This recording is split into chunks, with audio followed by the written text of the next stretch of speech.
Assalamu alaikum ‘yan uwa, barkanmu da warhaka, barkanmu da sake saduwa da ku a cikin sabon shirin namu na shawarwari wanda yake zuwa muku kai tsaye daga mujallar Duniyar Fasaha.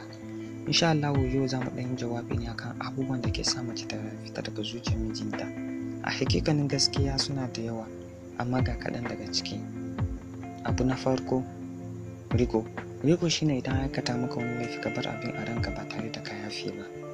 Uwar gida ta rike mai gida a zuciya sakamakon wani abu laifi ko bisa kuskure abun da ya aikata.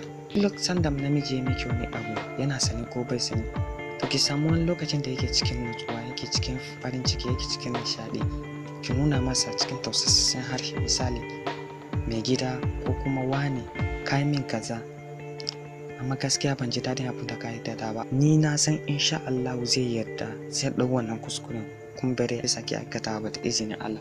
Kuma yin hakan yakan sa mace ta sake zama a cikin zuciyar mijinta.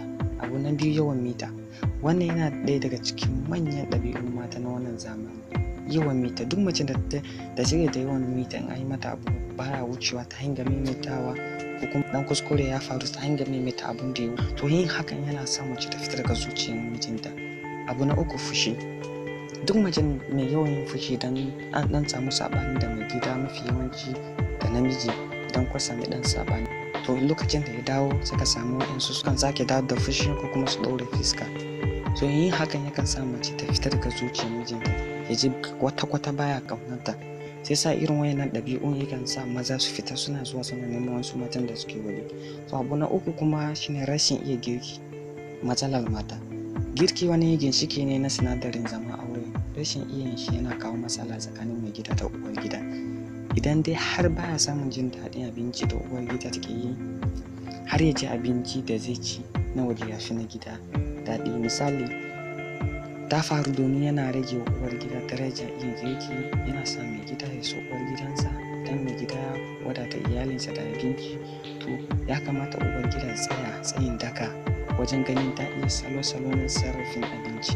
A hakikanin gaskiya tattalin arziki yana tasiri wajen wadata komai, to amma bahaushe ya ce ruwan ciki wai ake jan na rijiya. Don haka yar uwa, idan har zaki kula da abin da mai gida zai ci ba wai kullum abu ɗaya ba, ki kasance kowane fanni na girki kin kware. Akwai marubuta da suka yi kokarin rubuta littattafan koyon girki daban-daban. Yana da kyau uwar gida ta nazarci irin wannan littattafan don koyon salo-salo na girki. Duk sanda mai gida ya dawo zai tara kin gama komai na abinci. Sannan akwai wani sirri na girki da yawancin magidanta suka fi so, shine duk sanda yar uwa kawo wa mai gida abinci ta zauna gaban shi yana ci, kina yi mishi hira mai daɗi. Rashin haka yana sanya mace ta fita daga zuciyar mijinta. Abu na ƙarshe da zan jawabi na shine rashin bawa mai gida haƙƙinsa. Rashin baiwa mai gida bukatar shi wajen kwanciya illa ce babba da take kawo taɓarɓarewar aure. Duk sanda mai gida zai neme ki za ki yi raki ko ki tsaya jin kunyan shi, yana sa mace ta fitar da zuciyar mijinta.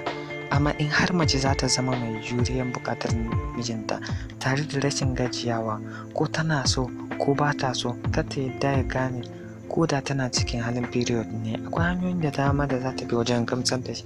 To wannan shine wasu daga cikin manyan abubuwan da ke sa mace ta fita daga cikin zuciyar mijinta. Ku kasance da mu a mako na gaba domin sauraron sabon shiri. Bisalam.